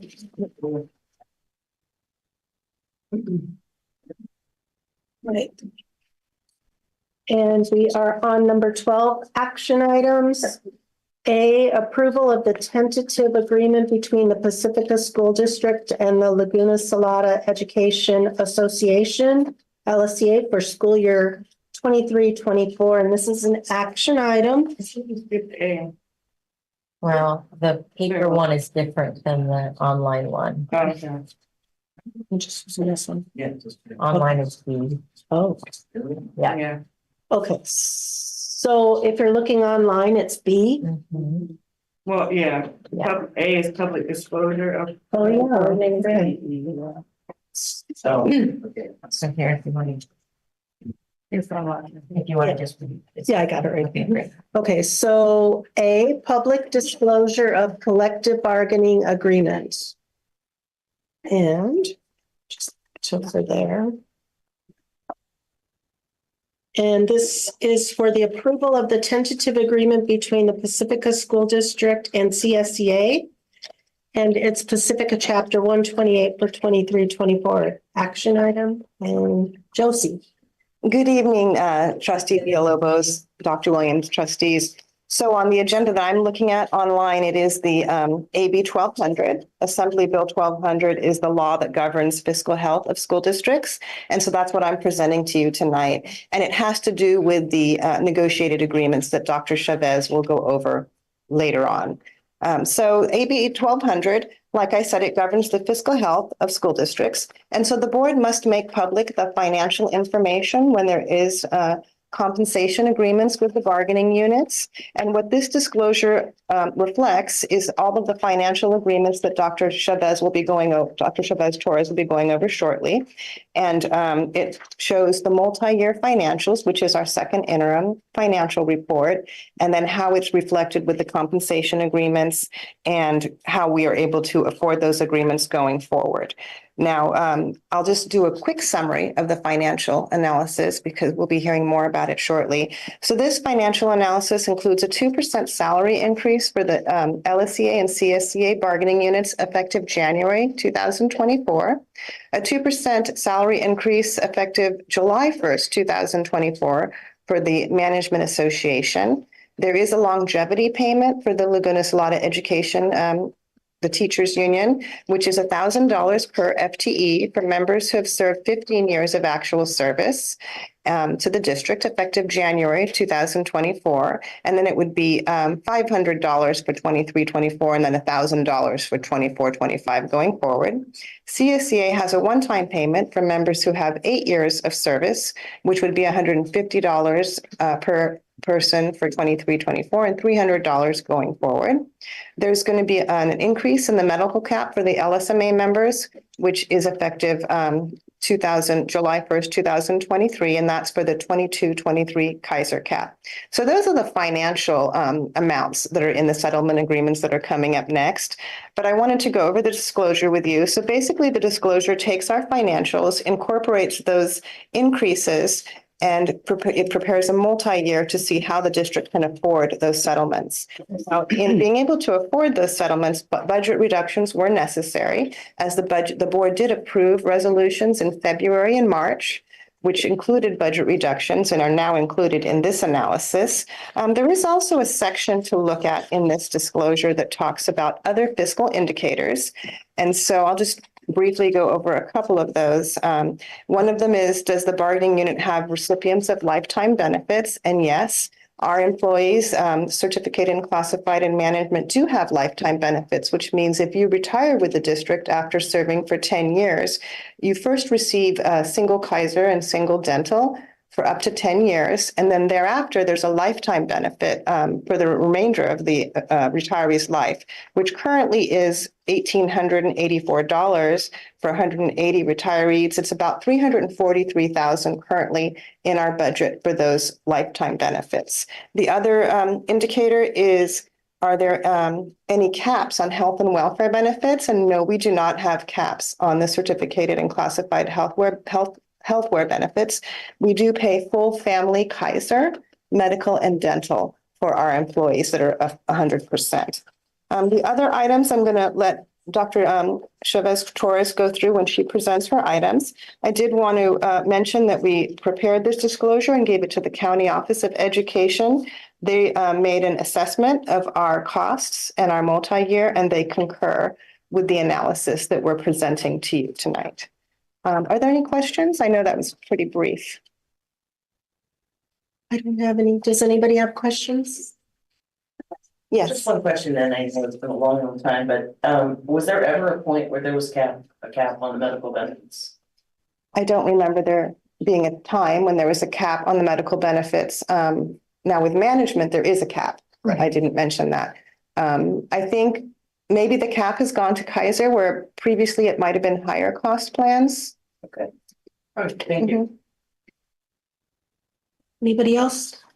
The 10 years of service and then continued medical benefits, is that for certificated and classified? Yes, it's actually for all employees who serve 10 years with the district. It's 10 years of single medical and single dental, and then the lifetime benefit thereafter. And is that like a standard practice across districts? Well, you look at San Mateo County, it's not. It's really something I think that our district has been very generous with is retiree benefits. And one of the things we haven't, brought to you recently is the actuary report, and the true cost of those benefits is really $13 million when you look at that report. But across San Mateo County, I don't think it's that standard. And also it's a CalPERS. The lifetime benefit is really being a member of CalPERS. Several districts have gotten out of CalPERS and they're now in consortiums or they have their own packages. And so that is an alternative way to go. Ours is a very expensive package being in CalPERS. It's a very good health benefit package, actually, the plans we have. Yeah, I mean, as opposed to looking at ways to reduce that, I wonder how we can, continue to highlight that as one of the benefits that our district does offer. Anybody else? Thank you, Josie. Thank you. Okay, so now we're on. Okay,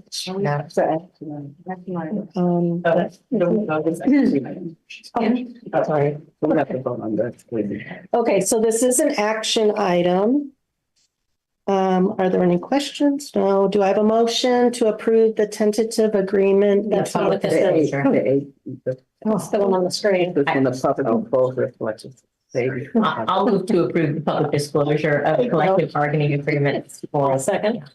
Stop there. All in favor, please raise your hand. Motion passes 5-0. Okay, then hold on, what are we? We just need Now the letters. on the. Okay. It's A is B. Yeah, now you're reading. good. This one? Good. All right, I thought I already did that one. Okay, all right. So now we're going to be approval of the tentative agreement between the Pacifica School District and CSEA and its Pacifica Chapter 128 for 23-24. Carla's not here. That's LSA. Yeah, tell us. Yeah. I'm here. Oh, there you are, Carla. Hi. Please excuse I'm not turning on my screen. I'm a little under the weather. Okay. Good evening, Board of Trustees and Superintendent Dr. Williams. Tonight, I am happy to report that after 13 negotiating sessions that began December 6th of 2022, that together in partnership with our labor partner, Laguna Salada Education Association, LSEA, we came to a tentative agreement at our session on January 29th, 2024. We thank each member of the LSEA negotiating team for their hard work as our labor partner in coming to agreements to support the working condition of our certificated employees. The tentative agreement for 2023-2024 includes Articles 9, compensation, Article 11, class size, Article 12, leaves, Article 14, transfer and assignment, Article 22, retirement, early retirement, and a memorandum of understanding of which language will be included in the tentative agreements. Therefore, it is recommended that the Board of Trustees approve the tentative agreement between the Pacifica School District and the Laguna Salada Education Association for the school year 2023-2024. Okay. Do we have any questions? No. No. Okay, and do I have a motion to approve the tentative agreement between the Pacifica School District and this, LSCA for the school year 2023-24? A motion approved. I'll second. All in favor, please raise your hands. Motion passes 5-0. This is what I read out, right? I just Yes. I don't see it yet. Let me just 1 second. You don't see it yet. So, here. Oh, here. Okay. That's okay. Okay, so now I am doing the approval of the tentative agreement between the Pacifica School District and CSEA and its Pacifica Chapter 128 for 2023-24. And this is an action item. Carla? Tonight, I am also happy to report that after 8 negotiating sessions that began March 13, 2023, that together in partnership with our labor partner, California School Employee Association and its Pacifica Chapter number 128, we came to a tentative agreement at our session on February 12, 2024. We are appreciative of the hard work of each member of the CSEA and its Chapter number 128 negotiating team for their hard work as our labor partner in coming to agreements to support the working conditions of our classified employees. The tentative agreement for 2023-2024 includes Articles 10, compensation, Article 15, safety, and Article 27, vacancies. Therefore, it is recommended that the Board of Trustees approve the tentative agreement between the Pacifica School District and the California School Employee Association and its Pacifica Chapter number 128 for school year 2023-2024. Do you have any questions? No.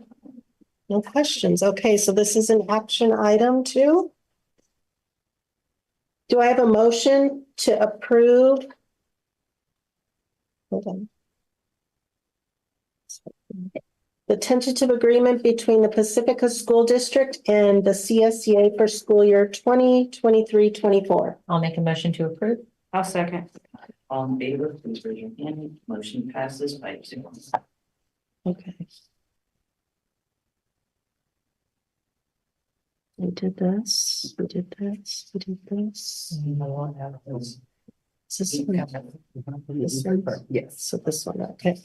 So on my sheet, it says C, meet and confer agreement between the Pacifica School District and the Laguna Salada Management Association, LSMA. If you're looking online, it would be D. And this is an action item, and Carla, Dr. Torres. Thank you. I would like to share that the Pacifica School District and the Laguna Salada Management Association, LSMA, an unrepresented management employee group, have met as part of the meet and confer process to discuss health and welfare benefits and compensation.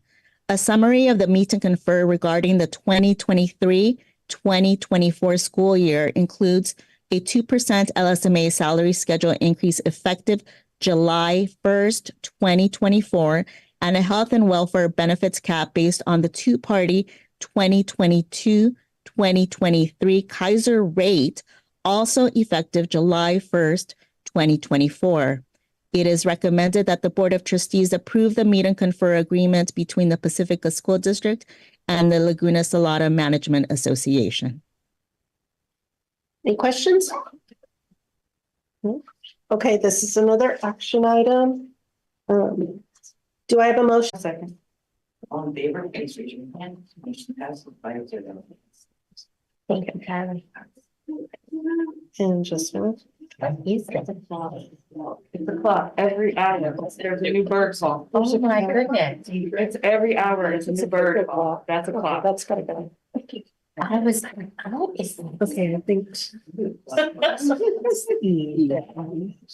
Okay, so we're moving on to it's initial proposal of the Pacifica School District to the California School Employees Association, CSEA, and its Pacifica Chapter 128 for the 24-25 successor negotiations. Speaker is Dr. Torres. This is my last item. Tonight, we would like to share the initial proposal of the Pacifica School District to the California School Employee Association and its Pacifica Chapter number 128 for the 2024-2025 successor negotiations.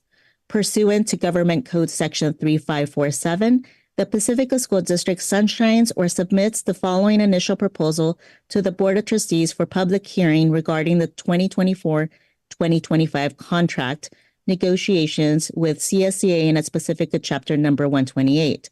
Pursuant to Section 1.4 of the current negotiated agreement, each party may reopen negotiations over Article 10, compensation, and up to 2 additional articles selected by each party during the third year of this agreement, 2024-2025.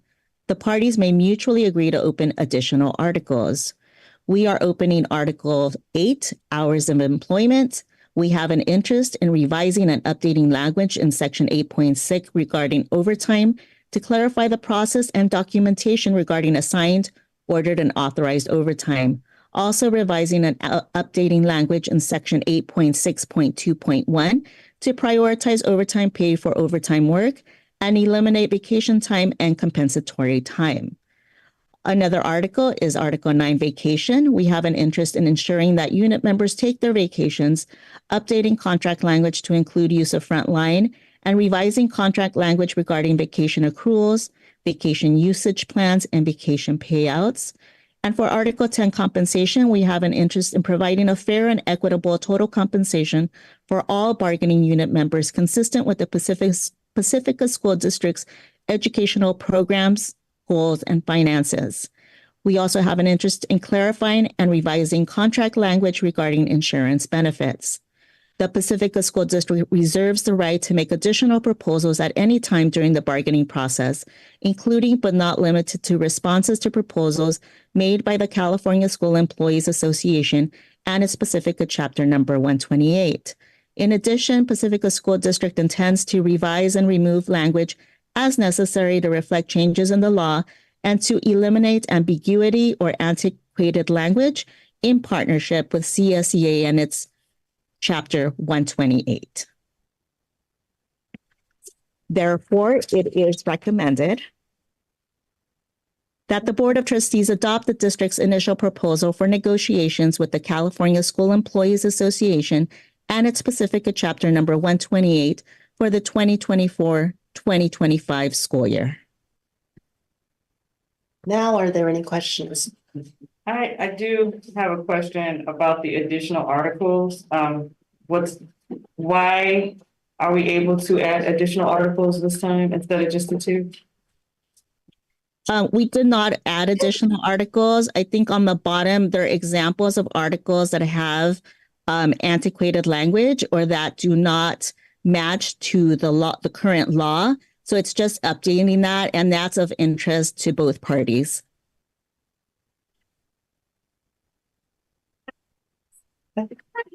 Any other questions? No? Okay, so this is an action item. Do I have a motion to approve the initial proposal of the Pacifica School District to the CSEA and its Pacific Chapter 128 for the 24-25 successor negotiations? Motion to approve. I'll second. All in favor, please raise your hand. Motion passes 5-0. Thank you, All right. Carla. Thank you. Feel better. Feel better. Thank you. All right, so we are moving on to E, Ocean Shore Lock. Is that E's? Okay, no. You're right. It's F online. We are Ocean Shore School Lock Set Replacement and Josie. Thank you. So tonight, we're asking the board to authorize staff to enter into contract with the lowest responsible bidder for the Pacifica School District Ocean Shore Lock Set Replacement Project. As you know, we've been replacing all of the lock sets throughout our schools. The lowest responsible bidder was Opening Technologies for $98,487. And so the recommendation is to award the contract to Opening Technologies. Anybody have questions? Okay, this is an action item.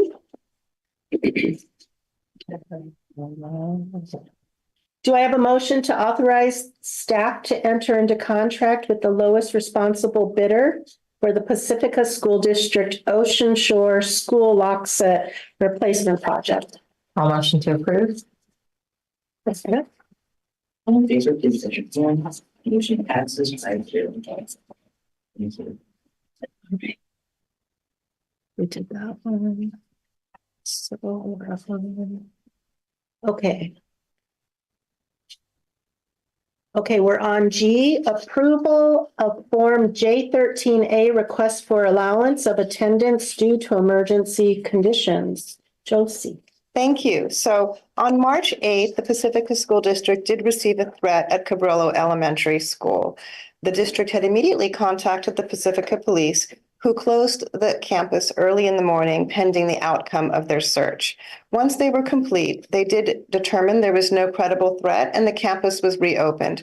But due to this, we did have a material loss of attendance. And so the J13 is an allowance for recognizing normal attendance. And so we want to submit this form to the County Superintendent of Schools, who will then review it, approve it, and send it to the state. If the state approves this form, we will be able to recognize our normal attendance for that day versus the 17% attendance for the 90 students that came to school. Thank you, Josie. Are there any questions?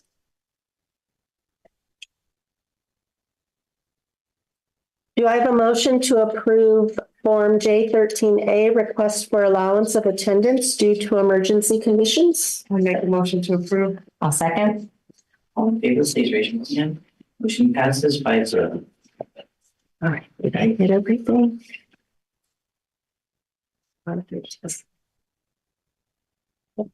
Okay, 13.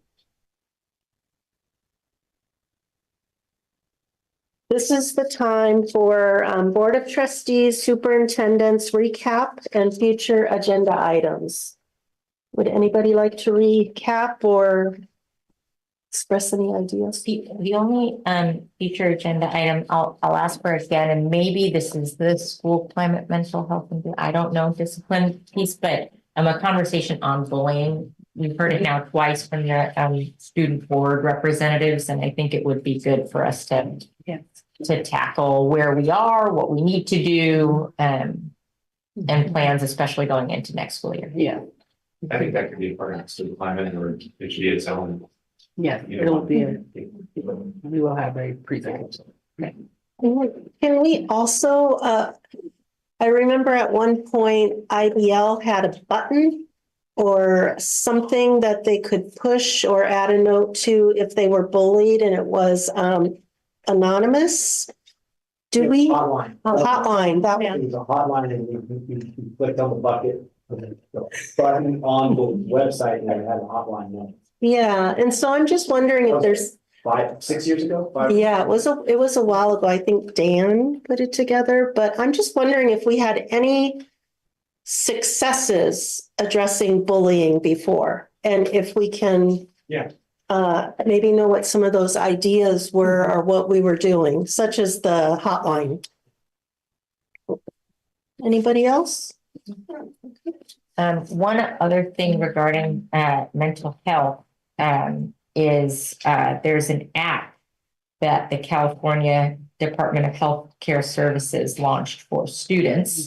And as I was given this today, I looked at it, and it is called Bright Life Kids for children's ages 0 to 12. It's a free app with a lot of great mental health resources.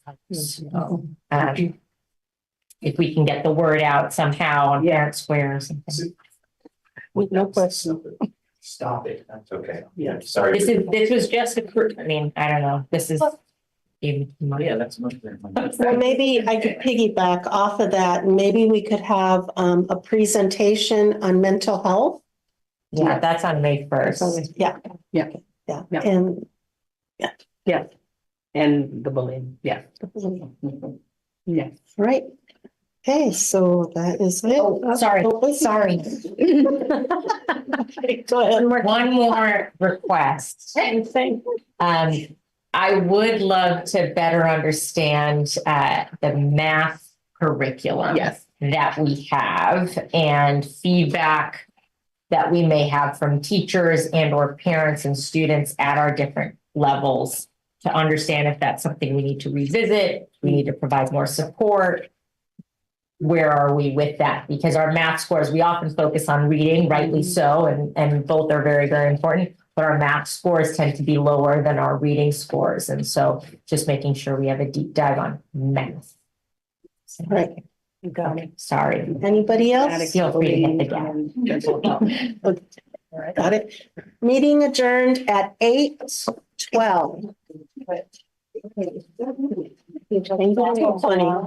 This is great.